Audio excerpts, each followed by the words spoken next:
ایک سوال جو عام طور پر ہمارے لوگوں کے ذہنوں میں پیدا ہوتا ہے وہ یہ کہ امام تو غائب ہیں، ہم امام کے وجود سے کیا فیض اٹھا رہے ہیں؟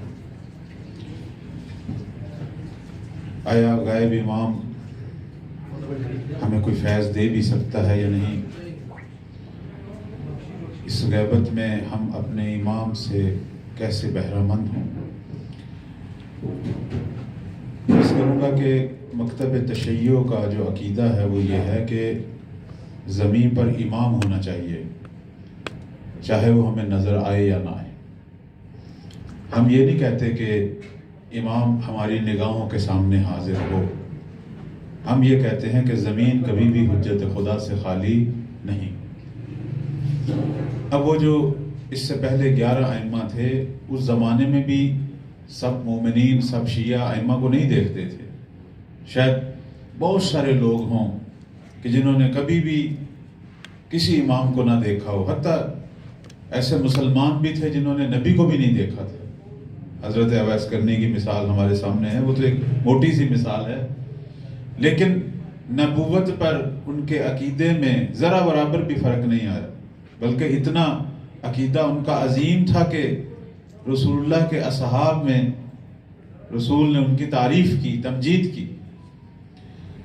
تو امام کو دیکھنا یا ان کی بارگاہ میں حاضر ہونا اگرچہ بہت بڑا شرف ہے، لیکن اگر ہم امام کی نگاہوں سے یا ہماری نگاہ سے امام دور ہو یا ہمارے درمیان کوئی فاصلے ہوں تو اس کا مطلب یہ نہیں ہے کہ امام کی فیوزات اور ان کے انوار سے ہم بہرہ مند نہیں ہو سکتے۔ پروردگار نے حجت خدا کو بے پناہ اختیارات دیے ہیں۔ امام چاہے غائب ہو یا حاضر، زمین اس کے وجود کے بغیر ایک لحظہ بھی نہیں رہ سکتی۔ مکتب تشیع کا یہ عقیدہ ہے کہ کائنات میں امام ہونا چاہیے، چاہے وہ ہمیں نظر آئے یا نہ آئے، چونکہ سب سے پہلا فائدہ، ویسے تو اس کے 8-9 فوائد احادیث اور روایات میں بیان ہوئے ہیں امام غائب کے، میں چند ایک جتنا بھی ٹائم میں گنجائش ہوئی، سب سے پہلا فائدہ جو ہے، جیسے میں نے اشارہ کیا کہ زمین اور اس کے اندر جتنے بھی نظام ہیں، جو کچھ ہم رنگ و بو، یہ روز و شب کی حرکت، یہ گل و گیا، یہ حیوانات، یہ انسان، اور انسانوں کے اندر جو سینکڑوں نظام ہیں، خود ہم اپنے جسم کے اندر پتہ نہیں کیا کچھ ہو رہا ہے، خود نظام خلقت، نظام رزق، یہ بارشیں، جو کچھ بھی ہم زمین پہ دیکھ رہے ہیں، یہ اس لیے باقی ہے چونکہ حجت خدا باقی ہے۔ اور یہ ہمارے چھٹے مولا امام جعفر صادق علیہ السلام کا فرمان ہے،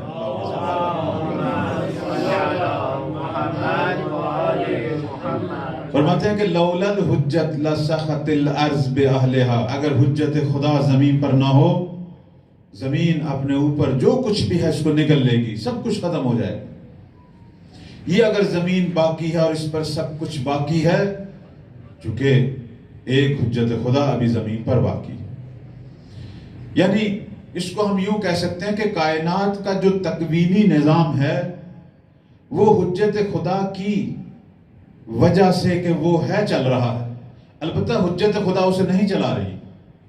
مثلا میں نہیں کہتا کہ زمین پر نظام خلقت امام چلا رہا ہے، امام خالق نہیں ہے، خالق وہ ہے، چونکہ امام ہے وہ چلا رہا ہے، اس کے وجود کی برکت سے چل رہا ہے۔ ہم یہ نہیں کہتے کہ امام رازق ہیں، رازق خدا ہے، لیکن نظام رزق کیوں زمین پہ جاری ہے؟ چونکہ خدا کا خلیفہ، نمائندہ پروردگار، حجت خدا زمین پر موجود ہے۔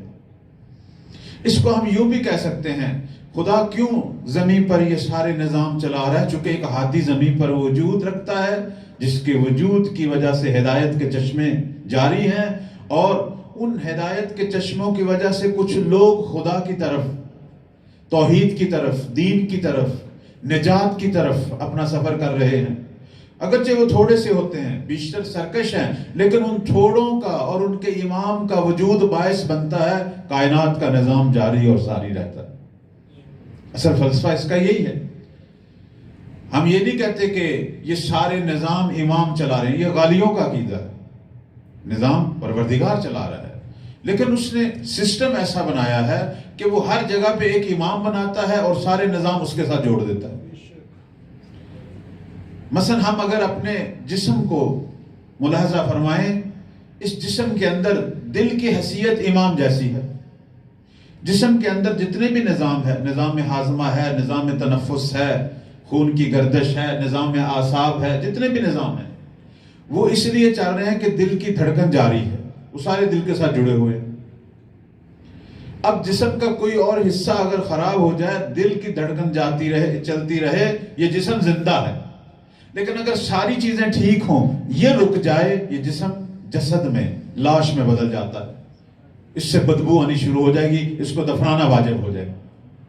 اب دل جو ہے اس کی حیثیت امام کی مانند ہے، دل چلا نہیں رہا۔ میں وہی بات، دل جو ہے وہ ہمارا نظام ہاضمہ چلا نہیں رہا، نظام تنفس چلا نہیں رہا، ہاں دل کی وجہ سے وہ چل رہے ہیں، چونکہ دل چل رہا ہے، چونکہ اس کی دھڑکن جا رہی ہے۔ خدا نے ساری چیزوں کو اس سے جوڑا ہوا ہے۔ اگر یہ ہے باقی جسم کے سارے نظام ہے، اگر یہ نہیں تو کچھ بھی نہیں۔ تو جس طرح خدا نے ایک بدن کے اندر ایک انسان جو کہ اس زمین پر کئی اربوں انسان ہیں، ان کا ایک چھوٹا سا ایک حصہ ہے، اس کے بدن کو بغیر امام کے نہیں چھوڑا تو پوری زمین کو کیسے بغیر امام کے چھوڑ سکتا ہے؟ امام خالق نہیں ہے، رازق نہیں ہے، نظام رزق اس سے وابستہ ہے، نظام تخلیق اس سے وابستہ ہے، چونکہ وہ ہے، سارے نظام جاری و ساری ہیں۔ اور خود ہم جس امام کی امت ہیں، ان کے بارے میں تو واضح طور پر ذکر ہوا ہے کہ بے بقائی بقیت دنیا و بے یمنہ رزق الورا و بے وجود ہی ثبتت الارض والسماء۔ چونکہ مہدی باقی ہے اس لیے دنیا بھی باقی ہے، چونکہ مہدی زمین پر موجود ہے، رزق زمین کی رگوں میں جاری و ساری ہے۔ چونکہ مہدی زمین پر موجود ہے، آسمان اپنے فاصلے پہ رکا ہوا ہے اور زمین اپنے فاصلے پہ، یہ دونوں آپس میں ٹکرا نہیں رہے۔